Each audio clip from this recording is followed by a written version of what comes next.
Hi, I'm Xander Simmons. You're listening to Synchrony, a narrative podcast that takes you deep into the minds of its central characters using music and sound design. Do you ever wonder what it might sound like to be in someone else's head? This first episode tries to grapple with this question from a musical perspective. What might the music of your mind sound like when it's been seduced by another human being?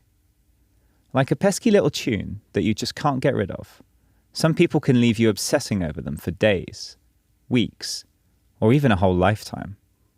For Ayla, the star of this week's episode, it goes a lot further than that. Straighten the eyes, straighten the eyes. Straighten. Straighten the eyes, straighten. Straighten. Straighten. Straighten. He's a great philosopher. He's an artist. He's a thinker. He is wise. He has plans for me. He visualizes my success into being. He knows me. He's always known me. He knows my soul. He is the river on which my soul journeys. He is twice my age. He is married. He has 2 children. He lives in a huge house and its walls are built of books. He writes like a prophet. He speaks and people listen. You've got to live and breathe each sentence, each brushstroke, each melody. Ask yourself, what is my body doing when I create? Is it feeling? Is it alive?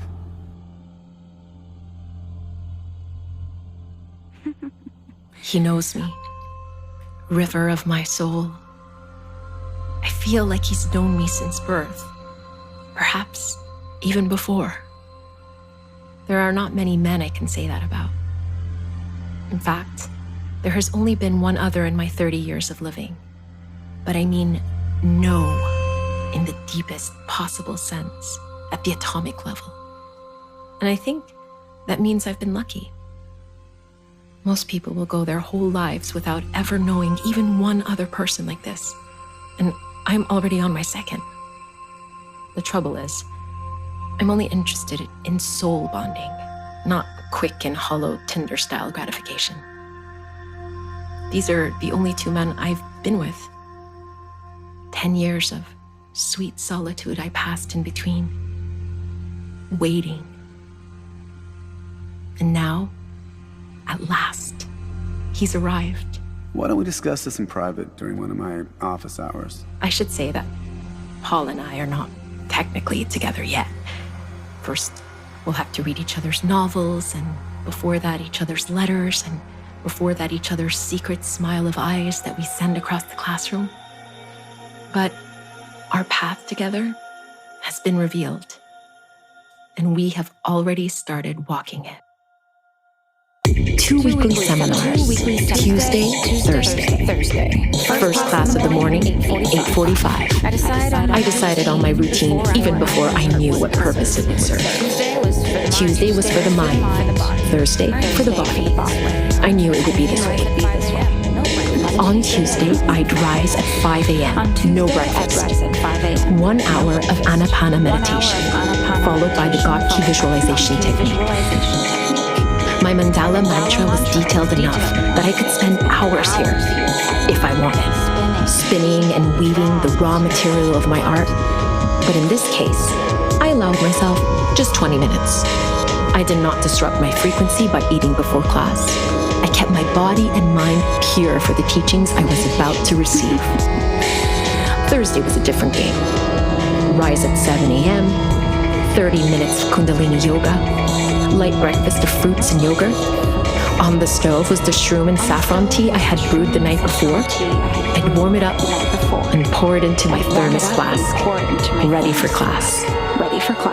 Do you have anything worth saying? Why should anyone listen to you? It was the day to apply his teachings to our artistic practice. In school, I sipped at my tea, sensing its magical properties suffuse my supple body into an abundance of trickster energy that poured into the classroom. Everyone was laughing by the end, except him. of course. He had to maintain his wise man persona. It's normal to ask yourself these questions. But I could tell from the micro smiles that creased his forehead that his soul could not resist my energy, was lit up by it, craved more of it. Look at me.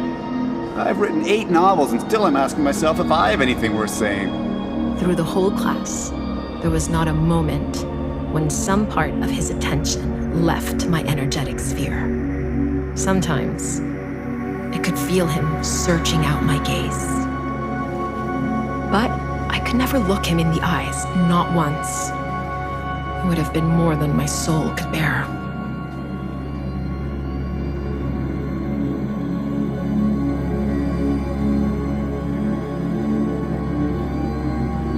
I knew him long before I took his class. I knew him from my dreams, where I lay curled on the lap of a great philosopher of giant proportions sitting on a diamond throne. His long gray beard trailed down my chest and over my bare legs, and I wrapped it around my naked body as he read the most extraordinary poetic philosophy that soothed the soul into a state of quiet knowing. Not a single word stayed with me when I awoke. I was not yet ready to transmute this profound learning into my waking consciousness. But the feeling resonated deep in my hips, and at certain moments of insight, would shoot up my spinal column and around my shoulders and neck, illuminating my third eye, as if to tell me, yes, you're on the right track. You're a talented artist, Ayla. And I don't say that to all my students. I knew him long before I took his class. He doesn't see. I really wish he could see. I knew him. He really just doesn't see. This was exactly the feeling I got when I went to the bookstore that day and was led to his totemic works of science fiction. Science fiction, yes, but be aware that when I say this, I'm not talking about Star Wars or Star Trek or StarCraft or any of that nonsense, but deep and probing thought experiments into the mysteries of the soul.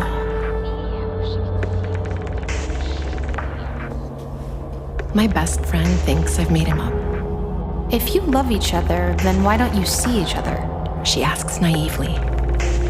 It's been 6 months since I fled the lockdown city and moved out to this retreat. And it's been 6 months since I spoke to my best friend. Here, there are friendlier ears to talk to. Ones that believe what I'm saying. Ones that have read the hidden science they don't want us to know. The pandemic is keeping us apart, but that's a good thing. Everything happens for a reason. We need time to prepare to receive each other, because when we join, the universe will shake. For now, we write letters. I tell him all the time he's too good to be teaching classes on creativity to debutantes. Saffron wears not its crown in a minestrone soup. He needs me for this, to put him in touch with reality.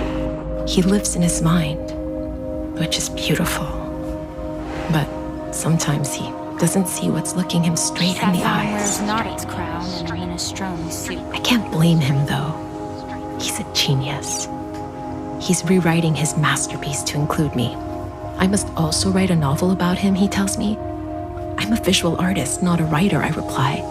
But he insists that I'm a creator, and that's what matters. Saffron wears not its crown in a minestrone soup. Only when these two great works are finished will we come together, he says. It may take years, but I'm used to waiting. Today, I found the perfect apartment in a small town near the retreat. I see his hand in this. He knows I'm ready to live alone and commit myself to the work ahead. For that, I need solitude. And that is what he's found me.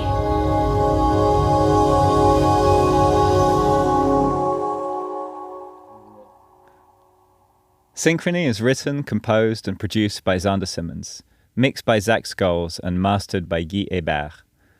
This episode stars Tina Mancini as Ayla, with supporting voice acting from Jess Abran, Scott Withers, and Marissa Blair. This podcast is made possible with support from the Canada Council for the Arts. Please do take the time to like and subscribe if you enjoyed what you heard. It goes a long way. Part 2 is available to stream right now, so what are you waiting for?